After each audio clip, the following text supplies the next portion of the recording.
So Sandy Ryan back in the winning vein, avenging her defeat last time out against Erika Farias.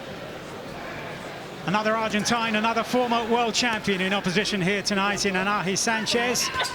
And Sandy Ryan will be looking to take advantage of the inactivity of Sanchez, who's fought only twice in the last 3 years. And Ryan trying to get it work behind the straight left hand in the early stages. And Darren, after that blip 2 fights ago against Farias, Ryan avenging that defeat last time out, and there was a renewed confidence around her and the camp in fight week.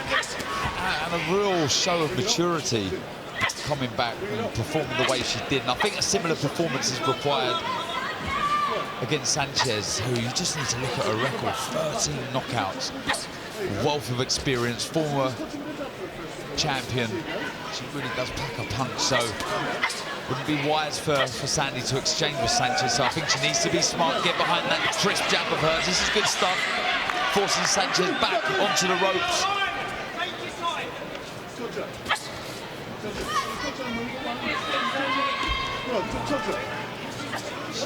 She really does have that fire in her eye. She likes to get stuck in, which makes her very exciting. And you'd rather have to control that than have to find it. So it's a good asset to have if you can control it, like you say.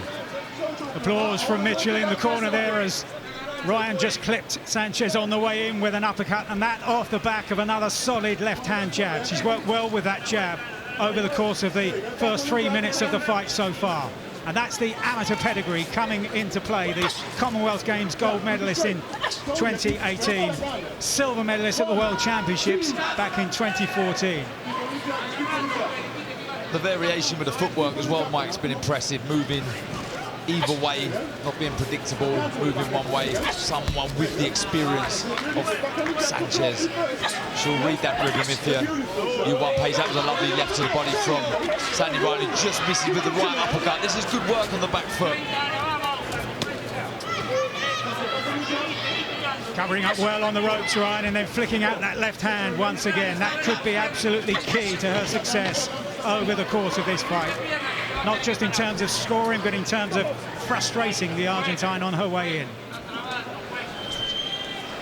Complaints there in Sanchez's corner about use of the elbow by Sandy Ryan, whereas Clifton Mitchell was suggesting that Sanchez is open to a straight right on the way in.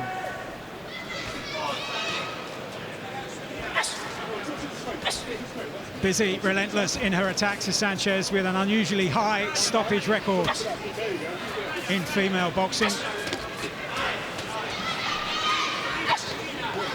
21 wins and 13 of them, Darren, inside the distance. Yeah. I was about to say there, Sanchez, good aggressive movement on the front foot. She's just missing with the shots, Mike. She's loading up a little bit, and the speed of reaction from Sandy Ryan is unable to avoid the shots. It's good pressure, good work from the Argentinian. So again, Sandy Ryan just giving up a little bit too much room. She's moving, but doesn't need to be spending any time on the ropes at all. That allows Sanchez to work away. She's a good body puncher. Changes the levels well. Back upstairs. That was a good right hook from Sandy Ryan, followed by a left to the body.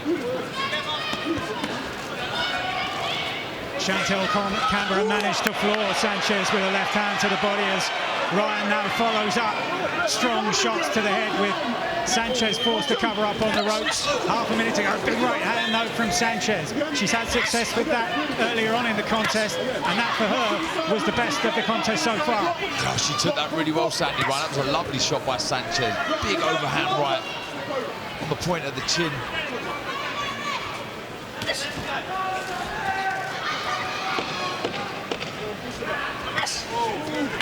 Well, I mean, in the case of Sandy Ryan as well, there is nowhere to go other than, you know, the big fights after this. There's been talks of the Casco and Cameron, but this is good matchmaking. Sanchez, like you've pointed out, Mike, former world champion, tons of experience.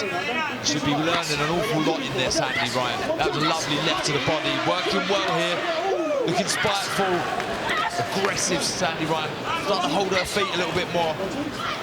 Good work behind the southpaw stance, and now switches back to orthodox, but landed A solid right hand to the body in particular, quickly after stepping into the southpaw stance.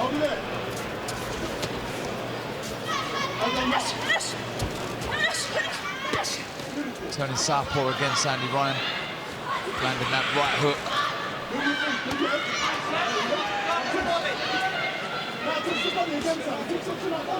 Yeah, that seems to confuse Sanchez when she does fight out of that southpaw stance.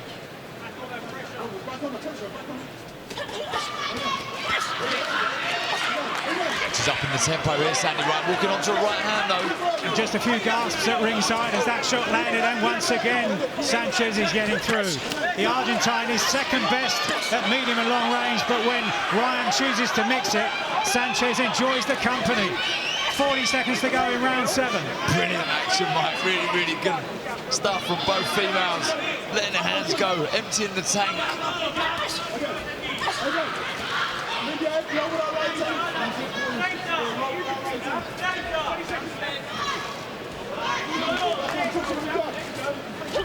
Oh, lovely right hand, straight down the middle from Sandy Ryan. That was a lovely shot. She took it well, Sanchez.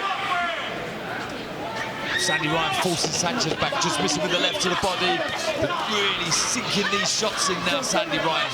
And Sanchez still looking clear-eyed on the ropes, so this time Sandy Ryan opens up. Brilliant attack right at the end of the round for Sandy Ryan, just as Sanchez was looking control on the ropes, covering up. Sandy Ryan got through. What are you doing? And good, sharp, straight shots from Sandy Ryan, but Sanchez once again fires back. So entertaining when they both exchange. It really is. And again, we're seeing that pressure now on the front foot from Sandy Ryan once more. This is so soul-destroying when you've been the aggressor for the majority of the fight, and in the later stages your opponent comes on strong. It's a real test of your heart and your courage, but we know Sanchez has that in abundance. Being a former world champion, she's seen it all, she's been there, she's done it.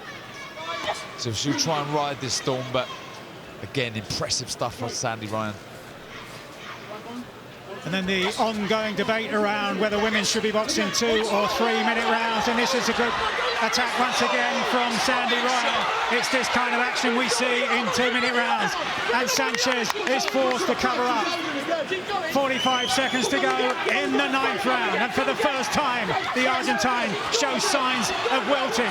For the first time she's on the move and not firing back. There though, she does wing in the left hook, gamely, still showing resilience on the ropes. But this is powerful stuff from Sandy Ryan, and this would be a real statement if she could do this inside the distance. She's got to keep it at range, Mike. She's just smothering her own work. Just that over-eagerness to get the job done. You don't mind seeing it, but it's just sort of nullifying the opportunity to get the shots off. She needs to keep it at range, fire the shots out. Good survival instincts.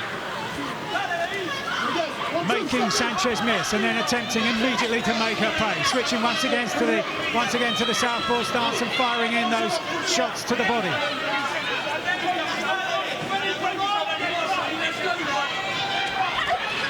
Not taking her foot off the gas at all, Sandy Ryan.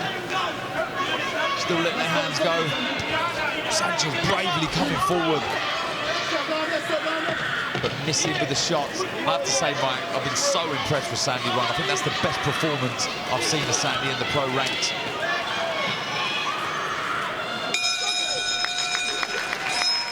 Ladies and gentlemen, after 10 rounds of action here at the Oval Arena, Wembley, we go to the judges' score totals. Reese Carter, 100-92.